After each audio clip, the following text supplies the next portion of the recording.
I'm down here on the beach. I have been collecting shells, which I like to do. And what I'd like to do in today's episode is to think about some lessons we can learn from seashells. Thank you for joining me for another episode of Ministry Matters That Matter.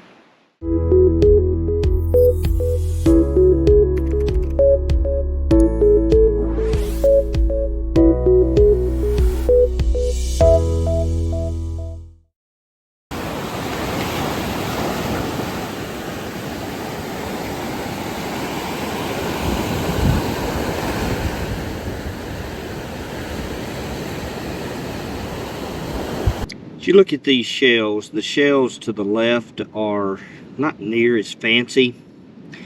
They don't have all the different brilliant colors. You've got some brown and some black and some white. Over to the right, you got the brilliant reds, you've got the striping. But as you think about the shells that have all the brilliant colors, maybe the ones that catch the eye, it would be those on the right that you might notice first walking down the beach. But you'll also notice they're broken. As you think about these other shells, maybe they don't have all the brilliant colors, but they're thick and they're strong and they're durable and they can handle the waves.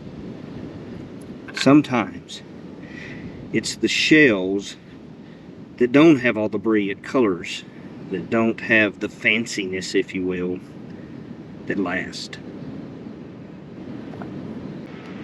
Here I have some broken seashell pieces.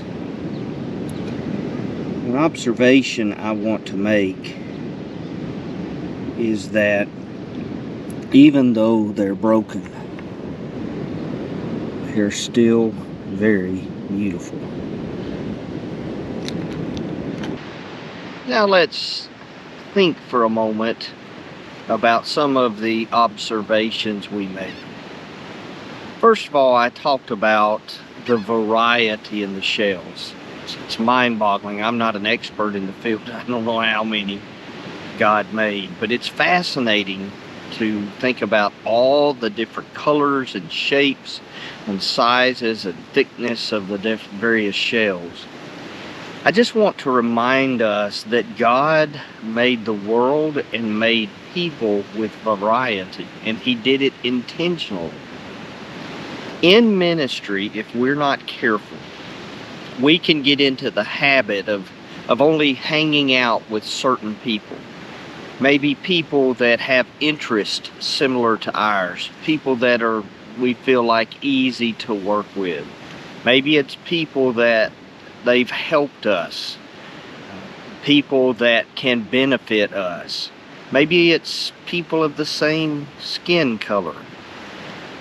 If we're not careful, we can spend all our time with just certain kinds of people, failing to realize that our communities and the world are filled with all kinds of people.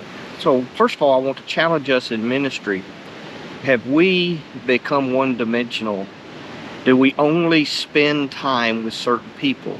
Have we spent time with all the varieties of people that can be found in our community? Does my congregation look like my community? When you wrestle with how diverse should a congregation be, we'll look at the community. If the diversity of the congregation doesn't match the diversity of the community, then maybe there's a problem. Another thing that we observed is that often with shell hunting, if you want to get shells, sometimes you've got to get your feet wet. Now, I'm out early this morning and there are lots of new seashells that have washed up, and they're very easy to pick up. But as you get on into the day, and even this morning, the water is fairly calm, and so there are a number of shells that are just off the beach that are in the water that you can get to pretty easily today because the wind's not as strong yet. So if you're willing to take your scoop and get your feet wet, you can get a lot more shells, and sometimes you can pick up some shells that you would not be able to find. And that's a reminder that with some folks, you're going to have to work a little harder, dig a little deeper to connect to their lives. People bring all kinds of problems to relationships. Life gets messy, and we make mistakes, and other people make mistakes. And so to build relationships with people, sometimes it gets messy. Sometimes we have to wade into the problems they're dealing with. And in fact, often we need to wade into the problems they're dealing with, wade into their struggles, wade into their concerns, wade into their questions, wade into their needs. If we think we're going to build meaningful relationships with people without going deep, without dealing with some struggles along the way, then we are sadly mistaken. Sometimes, to find gems in relationships, you have to be willing to get wet. We also noted that you can have some shells that don't have all the brilliant colors, but they're strong and they're durable. And it's a reminder that there are some folks who have the glitz and the glamour and the charisma. Some folks are natural leaders. Some folks have power and money. Some folks, for them, it's easy to meet people and to get to know people. They're a natural in front of people. You have some who have position and power. But then you have others who don't have all the glitz and the glamour. But you're going to find that many times those folks have real staying power. Just because a person doesn't always feel comfortable in front of a crowd, just because they don't have the money other people have, just because right now they don't have a position of power and influence, doesn't mean they can't last and do great things. I think about one of our professors. Jeremy was telling the story. He does a lot of work in Vietnam, and he was talking about as the fall of Saigon was approaching at the end of the Vietnam conflict. He talked about that they were trying to helicopter some of the church leaders out of the area around Saigon, because they knew that once the communist regime took over and once Saigon fell, then the church leaders were going to be the first targets. So they flew the church leaders out first. The problem was that the city fell before they could go back and fly out the other church members. So you had church members who were left behind, but they weren't the strong church leaders, but they were durable. They may not have been Christians as long, they may not have had as much experience in front of the crowd, but they were durable. And I think about one of our students who actually graduated recently with his second degree from Heritage Christian.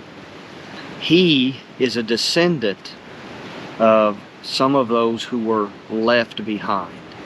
I just want us to realize, don't count people out because they maybe don't have the glitz and the glamour and the charisma.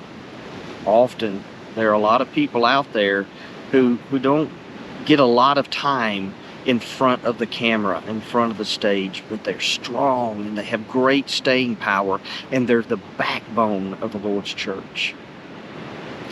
The last observation that we made is that sometimes the broken pieces of shell have some of the most brilliant colors.